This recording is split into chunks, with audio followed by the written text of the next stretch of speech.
In the name of Allah, the most gracious, the most merciful, my dear students, Assalamu alaikum. Today in this class, we will discuss Joule's law,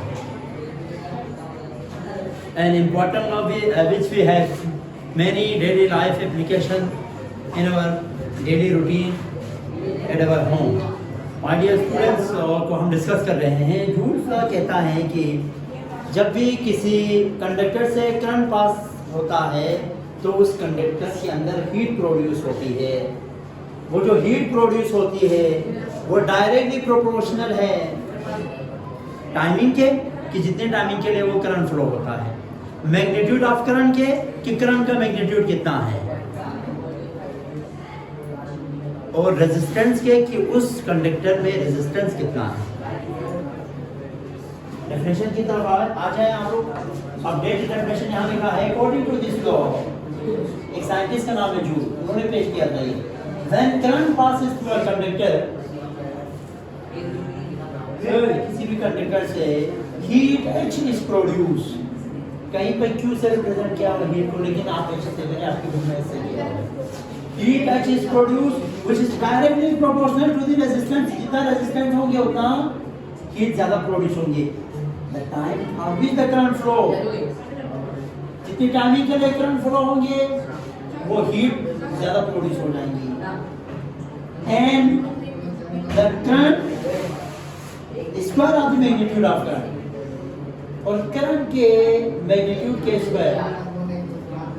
अगर 10 ampere current flow हो रहा है तो उस 10 का square. बात समझ आ रही है? यानी जब भी किसी कंडक्टर से करंट फ्लो हो जाएगा, कंडक्टर में हीट जनरेट हो जाएंगी, जो कि कुछ फैक्टर पे डिपेंड करता है. उन फैक्टर में से एक रेजिस्टेंस आर है, एक अमाउंट ऑफ करंट है, एक टाइम है कि जितनी ज़्यादा टाइमिंग के लिए करंट फ्लो होगा उतना ही उसमें ज़्यादा हीट प्रोड्यूस होगा. तो यही बात यहाँ पे लिखी हुई है कि H is directly proportional to the square of the magnitude of current, resistance R and time T. अब जब प्रोपोर्शनलिटी कांस्टेंट को आप हटा देते हैं तो प्रोपोर्शनलिटी साइन को आप हटा देते हैं तो प्रोपोर्शनलिटी एक कांस्टेंट आएगा K, और K की वैल्यू यहाँ पे 1 के बराबर है. इस वजह से S = I square R. तो ये है जूल्स लॉ, बहुत अहम लॉ है, पेपर के लिए याद कीजिएगा. इलेक्ट्रिक पावर, इलेक्ट्रिक पावर से मतलब है कि आपको पता है इलेक्ट्रिकल सर्किट में एनर्जी ट्रांसफर हो रहे होते हैं.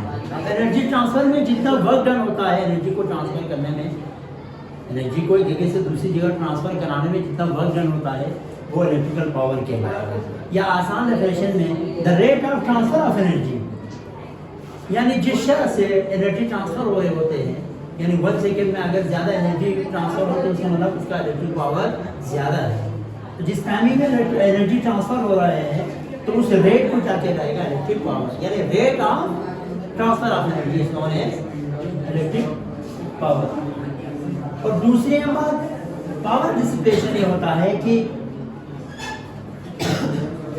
आपको पता है जब कंडक्टर से करंट फ्लो होता है वहां से क्या प्रोड्यूस हो जाती है? हीट प्रोड्यूस होती है.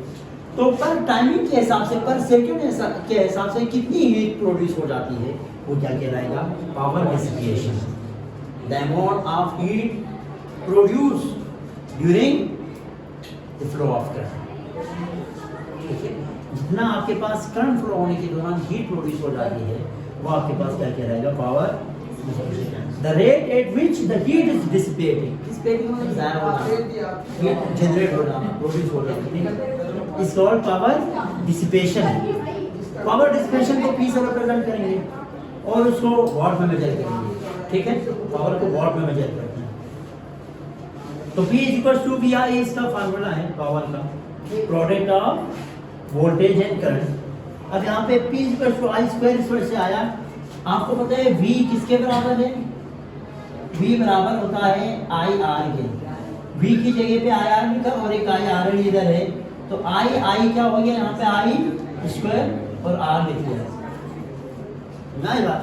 यानी इधर V की जगह पे IR को किया, I स्क्वायर और R के साथ. ठीक है। और यहाँ पे ये फार्मूला कैसे बना, अब क्या हुआ कि हमारे पास ये बन गया था, यानी P equals to I square R, तो ये यहाँ से आई, ये इस वजह से इसमें कन्वर्ट हो गया। अब उन्होंने फर्दर मजीद आई पता है किसके बराबर होता है, देखो V equals to I R को नीचे भेज दो तो V over R equals to I square की जगह पे उन्होंने क्या पुट कर दिया इस दफा V ओवर आर की, अब इसके होल स्क्वायर हो जाएगा इनटू ये वाला आर, एक आर ऊपर से कैंसिल, आर स्क्वायर है ना नीचे, एक आर नीचे से कैंसिल, तो ऊपर V स्क्वायर बच गया, नीचे सिर्फ एक आर बच गया, तो फिर इक्वल V स्क्वायर नीचे एक आर, तो ये यहाँ से इस वजह से इसमें कन्वर्ट हो गए हमारे स्टूडेंट्स। आज की क्लास में हमने जूल्स का डिस्कस किया और इलेक्ट्रिकल पावर डिस्कस किया। इंशाल्लाह नेक्स्ट क्लास में न्यूमेरिकल डिस्कस करेंगे, अपना ख्याल रखिएगा।